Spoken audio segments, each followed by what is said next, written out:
I'm Avery Knock. This is XDA TV. Don't do that. This is Cajun Flavored Bob. We're going to talk about the O2 XDA devices.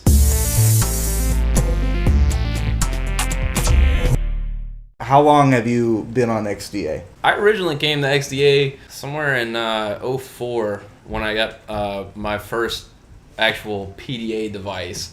And that's all it was just a PDA. Bluetooth was the only wireless service in it. No Wi-Fi. That was it. So it was just a PDA. They were developing PDA devices on XDA? They weren't developing them per se, but I came around looking for themes, and by themes back then it was pretty much just changing the colors. Found a couple of things, and there were different cabs and applications that people had developed that I would find all over the internet. XDA, I remember, was one of the sites that came up in a search. Why is it called XDA Developers? But originally, O2, the British cell service, was it the British have mobile devices? Evidently, otherwise we wouldn't have a site. You heard it here first. They rebranded the devices as XDA devices, which is a crossover device. An X for extra. I guess so. Or Xena. Yeah. What were some of the different devices that they had on O2 that were branded XDA? Well, there's only a few of them that I've ever seen or actually read active development on. I know the first XDA device was the HTC Wallaby. As far as the carriers were concerned, it was just another phone, and that's what it was meant to be. It doesn't sound like the carriers were very concerned if they were naming their device a Wallaby. The Wallaby was the first XDA device. A few devices later, I think the Blue Angel came out, which was the XDA 2S.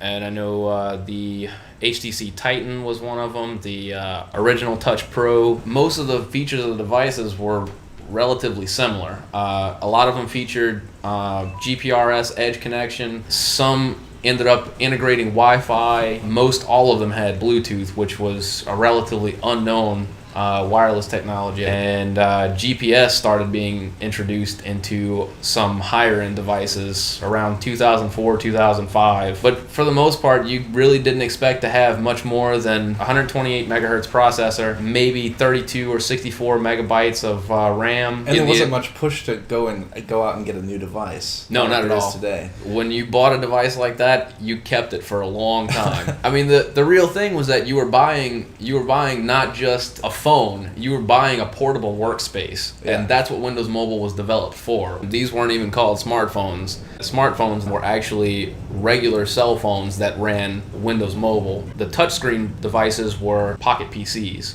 This is an HTC Sable rebranded as the HP iPAQ.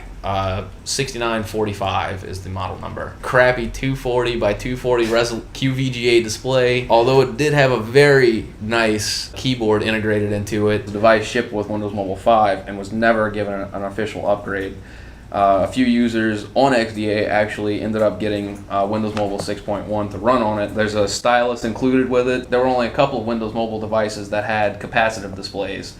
For the most part, you were limited to stylus input with a resistive touchscreen, so one touch at a time, no pinch to zoom, anything like that. Other than that, this was pretty much a mobile messenger as far as I was concerned. Email, editing text documents, all that good stuff, and a very beautiful 1.3 megapixel camera. This is the HTC Wizard.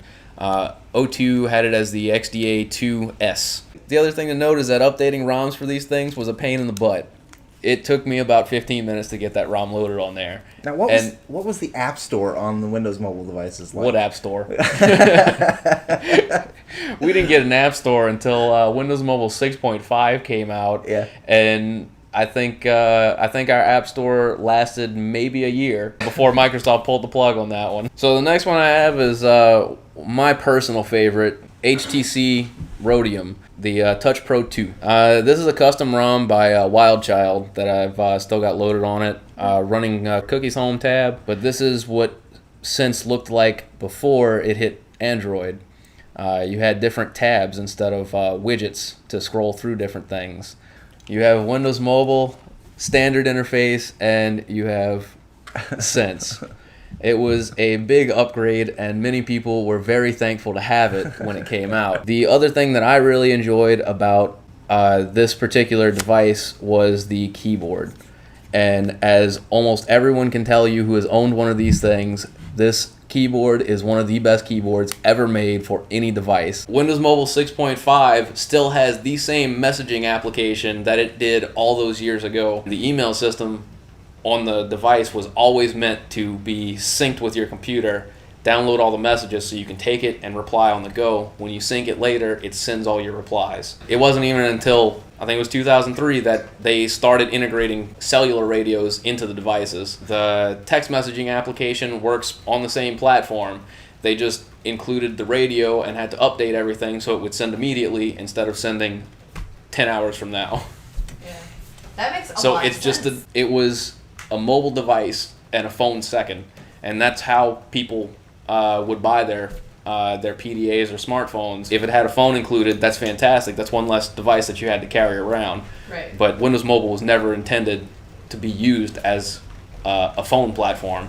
It just ended up that way because that's the direction the market ended up going. I use Android every now and then on my HD2, but Windows Mobile is still my daily driver, and that's what I still use. After all these years, I know enough about it now to be able to make this device mine and customize it exactly how I want in every facet. And I'm still learning on Android, but it doesn't have the same feel. It's a hard thing to describe. I got the H2 2. It was a piece of shit. Put Ubuntu on it, put Android on it. It wasn't working very well yet at the time. The development on it wasn't awesome yet, so I couldn't actually use it in Android or Ubuntu, so I had to keep Windows Mobile, which made me want to shoot the phone in the face. I ended up dropping it in a cup of coffee. So the speaker didn't work, the microphone didn't work, but I used it for text messages, emails, whatever. And ended up selling it for $20 to a stripper named Bubbles. I don't know. I honestly don't know what the future is going to hold. The only saving grace I have right now is I am really hesitant to get rid of my HD2 because of all the fantastic development on there. I mean, I'm able to run all the modern operating systems and keep up with the times and still have Windows Mobile that I'm at home and comfortable with. Microsoft is kind of picking up the pace again, but at the same time, they've alienated most of their business users by with Windows Phone 7 since there is no real successor to the Windows Mobile platform. I, as well as most users, will have a hard time ever admitting that Windows Mobile is actually dead. Yeah. I don't know. Thanks. I appreciate it. No problem, anytime.